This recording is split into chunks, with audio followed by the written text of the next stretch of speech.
Hello, this is Reverend Don Lewis coming to you from the beautiful metaverse and more specifically from beautiful Danville, Illinois, homeland of the Corellian tradition. And today is the first day of the new calendrical year, year 24. And I would want to wish you a happy new year. I hope you had a lovely New Year's Eve. We had um, a delightful New Year's Eve broadcast here on Pagan World TV last night. If you haven't already seen that, I recommend watching it. It was delightful. Um, we had a number of guests, including Layla and Seirdware and uh, Jason Heikerel, and um, a lovely program. And hello to Rev Michael in the chat room. And as you know, if you follow Midday with Reverend Don, um, if you type your questions or comments on whatever platform you happen to be watching on, they'll show up here in my chat room and we can talk directly. And for our first broadcast of the year, I think I want to talk about, or to continue talking about, um, how the coming of all New Year's days, including this calendrical New Year, is a time to let go of the past and embrace the future. And hello to Christine in the chat room. And Christine says, yes, it was a wonderful program. And hello to Raven in the chat room. Um, and for a lot of us, we've spent this weekend, and hello to Mary in the chat room, we're really working to let go of what we don't want to carry forward from year 23. And today we need to focus on what we do want to have. Oh, hello to Ebony in the chat room. It's good to see you, Ebony. What we do want to have in year 24. And New Year's is always a time of transformation from one energy to another. And among those energies is the numerological value of the year. And in the Corellian calendar, we're in year 24 Aquarius, which is a 6. In the Gregorian calendar, we're in year 2024, which is an 8. Um, and these are very interesting, different energies. And the way I tend to take that is that the Gregorian New Year, being the new year of the world, um, is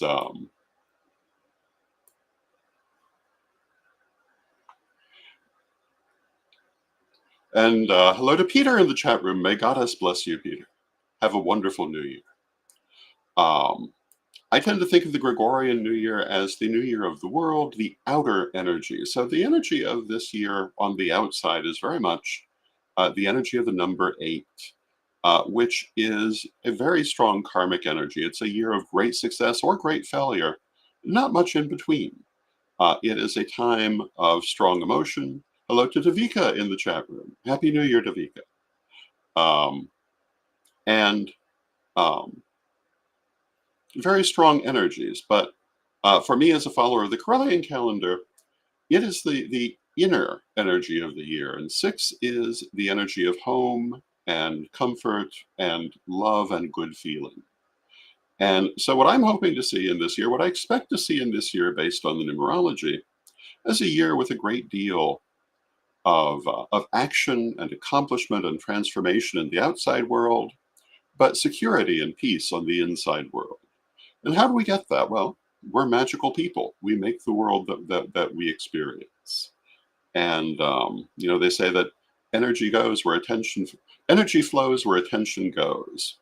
Um, and so where we put our attention is going to be very important in the coming year. So I think that to put our attention on home and security and happiness and good feeling is a very good place to start. Earlier today, I saw one of those puzzles you sometimes see, um, where they say the first word you see is the energy of the new year. And the first word I saw was kindness, and I'm very happy with that resolution. I think that if we can go into this year in a spirit of kindness and compassion, um, we will do well. And it is always better, I think, to try to find the most compassionate way of dealing with things. And certainly is not necessarily what we see in society around us. But in the end, what does that mean? That's on them. Our choice is how we react, what we do um, in the world at large.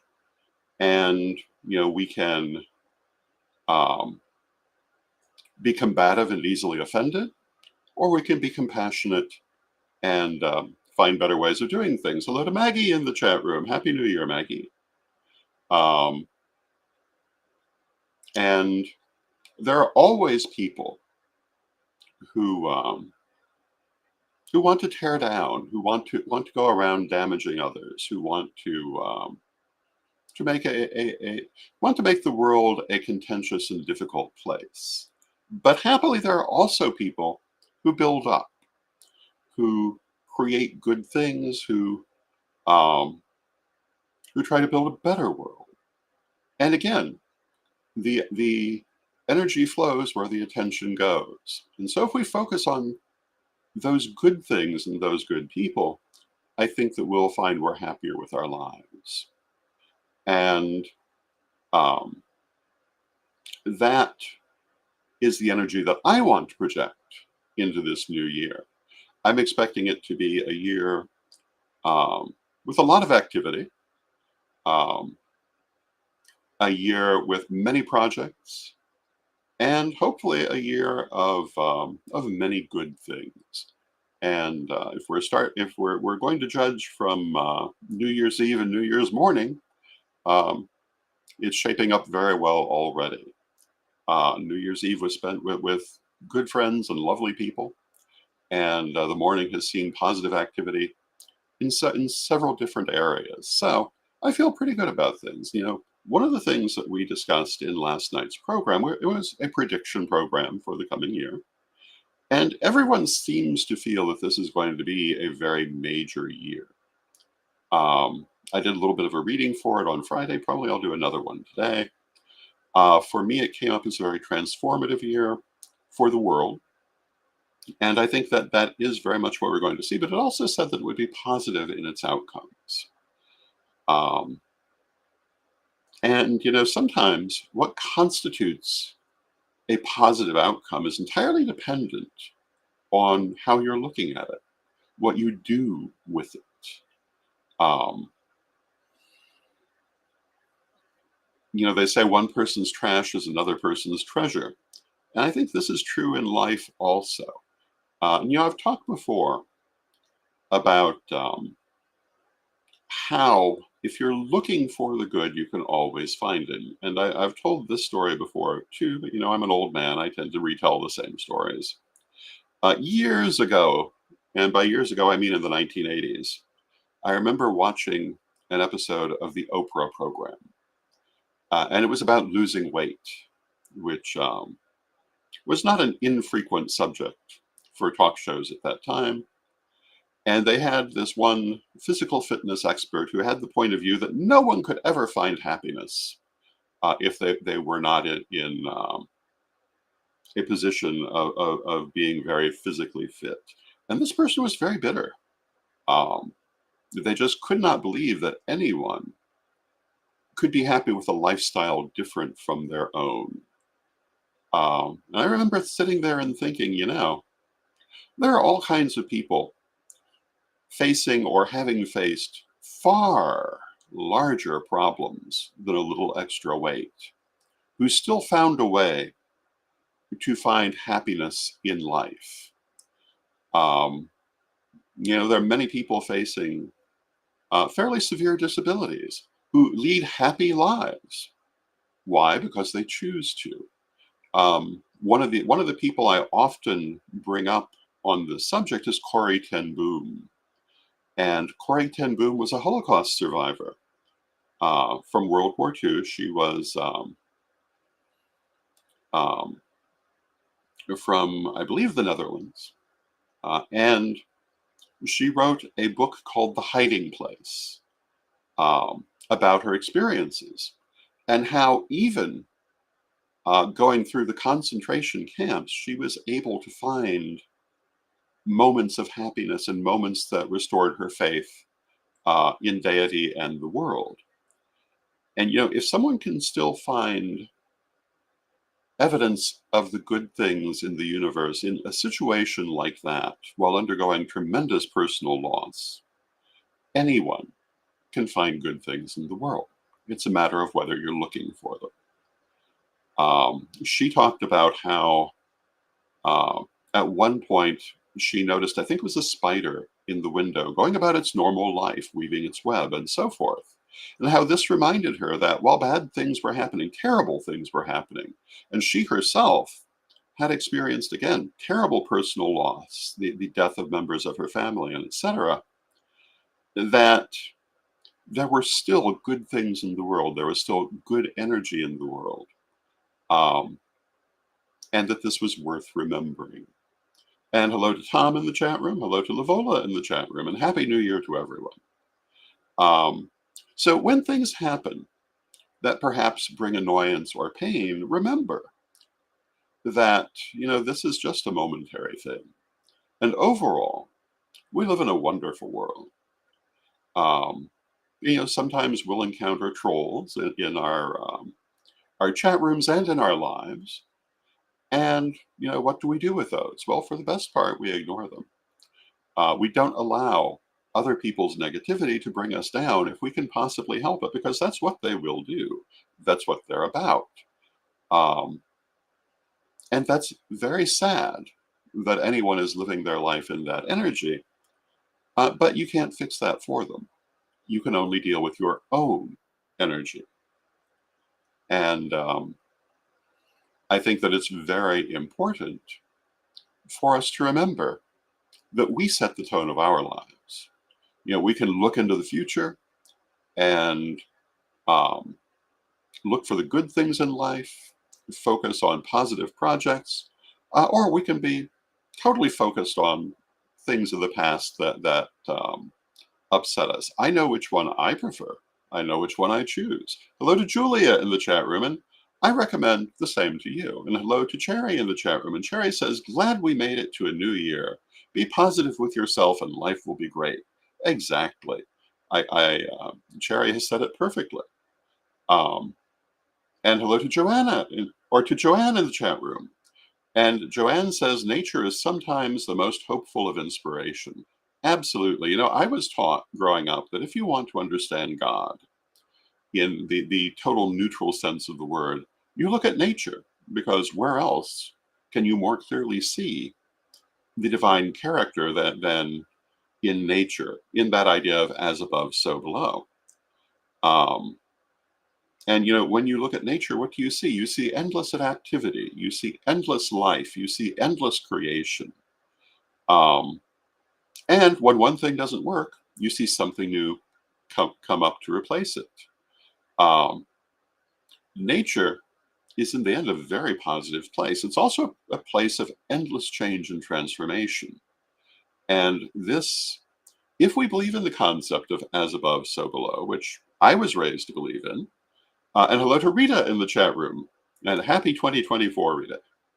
But if we believe in the idea of as above, so below, and we look at nature for our inspiration, what we see is endlessly transforming, growing, trying one thing, and if it works, running with it, trying another thing if it doesn't work. And if we look at the history of this world, there have been so many different ecosystems, so many different life forms, so many different variations on those life forms, um, that how can we not be inspired by that? And if that is the nature of God, of deity, of spirit, um, how wonderful a revelation. And hello to Brian in the chat room.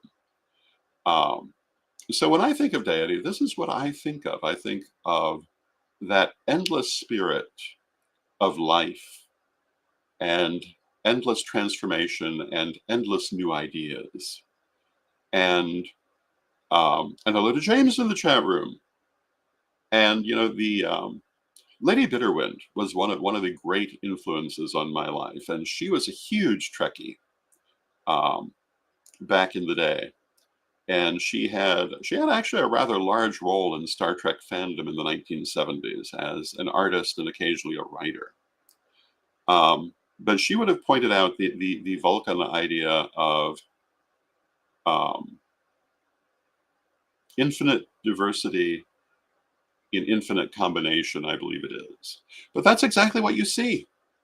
That is the nature of life. And so, this idea that we must be one way, that there's only one right way, nature tells us right off the bat that's wrong. So, um, if anyone is telling you their path is the only path, all you have to do is look at the world and see that that cannot be true. Not if you believe in that idea of as above, so below, the idea that the creator is reflected in the creation. There is nothing in nature that would lead you to believe there's only one way of doing anything, or that one way is preferable necessarily to another. Maybe for a certain period of time, maybe for a certain purpose, yes. But across the board, everything has been done in many different ways. And these have led, in some cases, to very different conclusions that remind us just how diverse the world is, and therefore how diverse the nature of deity must be, and how diverse we can be ourselves, how diverse we should be ourselves. Um, there are certain philosophies who think that the right way of doing things is to go along a narrow road, which is, in my mind, absolute nonsense. The road of life is wide and winding, and we only need to look at the world to see that. Um, if the world had one form of life alone on it, there'd be no life today because conditions have changed so often and so greatly during the course of history that very few of them could have survived. And had there been only one, it surely would not have, um, and certainly would never have become anything greater. There are so many species that we know from the archaeological record, but we don't see them in the world today because they had their moment and something new replaced them. Something new grew up um, that was more suited to the moment. And that will happen again and again and again. It happens in our lives also. And, we did our Yule ritual not long ago here on Pagan World TV. And this year we used a Yule ritual that focused on the idea um, adapted from Dickens' Christmas Carol of the three spirits of solstice, past, present, and future. Hello to Jan in the chat room. It's good to see you, Jan. But we also used the same thing, the same theme I always tend to use in solstice rituals, the idea that when you reach anything that resembles a moment of perfection, you have come to the point where you must change. When you have done your very best and created your very best, well, then you must create something new because it cannot stay at that plateau. It can for a little while, but not indefinitely. That's not how nature works. Hello to Lavola in the chat room. And Lavola says, I agree with you 100%, Revdon. Thank you, Lavola. When we reach anything resembling perfection, that is the moment that the universe will tell us to change and, if need be, force us to change. Because it is not the nature of this world to be static. That doesn't mean that that moment of perfection was wrong. It just means it was temporary. And that's the nature of all existence in this life. And that doesn't mean we don't try to build things that last, but it does mean we know they don't last forever. It doesn't mean that we're not devoted to the work that we do. Of course we are. But we also know that the forms it will take are not entirely in our own hands. And we know that every growing thing we look at, certainly Um, if we look at the way that rivers run, the way that trees grow and branch out into the universe, um, even, for example, the veins in our own body, the thing we see is they do not follow straight lines. Straight lines are not one of the aspects of God or spirit or deity or however you want to put the term. But straight lines are not reproduced in the world because they're not part of that equation. There are certain philosophies that are totally focused on the idea of straight lines, and the people who are in them are never happy because you can't be happy on a straight line. The line must wander. The line must expose you to many things, or you're wasting your time in this world. Because we're here to grow. We're here to transform ourselves for the better. And that requires constant change, constant learning, constant activity. And as long as we're in this world, we must continue to grow. We must continue to change. It's the nature of things, it's the purpose of them. So as we look to this new year, we need to bear this in mind that, like every other year we've ever lived through, it will be a year of change and transformation. They all are. It's the nature of life. But what will be the nature of that change and transformation? And that's where we come in ourselves. That's where our focus is important. That's where our choice of how we react to what we receive is important. And I ask you to join me in choosing to see the good, to act from compassion. It may be that at times the universe will force you to do things that are perhaps not pleasant. And in that case, you do the best you can. You do that next right thing. Um, because sometimes you're not the only one who needs to grow. And things must always move forward. So with that, I'm going to draw a couple of cards for the new year. I did this on Friday, but I'm going to do it again today. And now that we're actually in year 24, let's see what they have to say for us. And I am shuffling. Well, I guess you can actually see it on this camera. You speak to us, O cards, about year 24.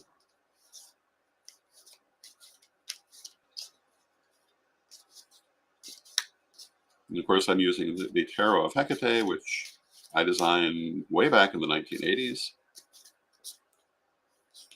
You know, when I think of the years in which I designed this deck and look at my life today, there have been so many changes, so many adventures.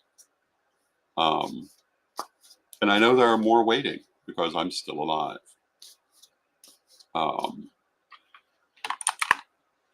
And one thing that's always true, as long as you're still alive, is you're still growing and you're still changing. So I'm going to cut the cards and then I'm going to draw 3. The first card we've drawn is the Mind. Second card we've drawn is the Page of Pentacles, the Princess of Pentacles, and the third is the Seven of Wands. So the Mind says that there will be a lot to think about and understand in this year, a lot of things happening, but that we have the ability to react to them, to understand them, to choose our way of responding to them. And the Princess of Coins says that we may choose to stand back from some of those things, that we will want to, for want of a better way to put it, we'll want to choose where we put our energy and not scatter it all over the place. And finally, we have the Seven of Wands, which is victory after hard work. It means that there'll be a lot of things happening this year, but the outcome looks pretty good. And Christine says, I use the deck you designed. It serves me well. Thank you, Christine. And let us draw 3 more cards and see what else they have to say for us. And I've drawn the Four of Lamps, the Fool, and the Magus. Of course, in the major arcana, the Fool and the Magus follow one another, but I drew them out of completely different parts of the deck. So the Four of Lamps says that we must follow our spiritual guidance. We must seek the advice of spirit and listen to where we are led. The Fool says to us that this year is a chaos moment. Where the world is going, where we're going, is very much still kind of in the air. And it depends on how we react to this year, how we use the opportunities we're given. Everything is possible. Wonderful, positive things are possible. Terrible missteps are possible. All depends on what we do. So again, we must listen to the advice of spirit. We must follow our inclinations, our intuitions, and go forward. And the Maga says that we have the ability to make exactly what we desire. If we do this, if we pay attention to all the things the universe is offering us and take advantage of them in a good, positive way, rather than being distracted by all the nonsense that will be happening. And you don't have to look far to see that there's a lot of nonsense happening in the world. There are people crying that the sky is falling every day. The whole national media and international media seems utterly devoted to this idea. And in places, the sky is falling, but not everywhere. And for most of us who are listening to this program, our sky is not falling, though there are certainly people trying to pull it down in some cases. So what do? We hold it up. We go forward, we do that next right thing, we listen to spirit, we listen to our intuition, we all have it. And when we know that right thing to do, we do it. We don't talk ourselves out of it. We don't allow ourselves to be overpowered by emotion. Instead, we do what we know we need to do, and we will have a wonderful year. Let me draw one last card. And the last card I've drawn is the Queen of Swords. And the Queen of Swords is learning from past experience. So for all of us, as we go into this year, we want to look at last year and the year before and the year before that to see, I'm going to be bold enough to say, to see the things that we should not do as we react to this year. And in some cases, to see the things we should do. Look back over those years and see what went well and what went badly. And be at pains to reproduce what went well. Now, you can't always judge the future from the past, but with the Queen of Swords, it's a good indication. So pay attention to the lessons you have learned. Hold them in your heart as you go forward, and let them be also guidance to you as you make your decisions in this coming year. And that is my reading for year 24 in year 24. And I think my ultimate message from that is what I always say, is that when we have to decide the next thing to do, we choose the next right thing and do our best to do. And with that, I see that we're coming to the end of our half hour. And I want to say again, Happy New Year to everyone. I hope that that you have a wonderful year. Hope we all have a wonderful year. And that those things you choose for yourself, those adventures you desire, that growth that you want, will come to you in the most positive way. With that, let us close with our prayer, as we always do. Divine Mother Goddess, Divine Father God, beloved ancestors, we thank you for all that you do for us in our lives, and we ask you to help us to focus on the positive, to react to things in the most passionate and positive ways, and to avoid the temptation to scatter our energy on things that annoy us, when we can be using it to build the things we love. Help us to be focused on the good things in life and creating them for ourselves and for others. Beloved Mother Goddess, beloved Father God, beloved ancestors, we thank you with great love, knowing you are always with us, but from respect, we thank you for your presence, and may you be blessed now and always. And I thank you for your presence, and may you be blessed now and always. And one last time, Happy New Year, and may your year 24 be a wonderful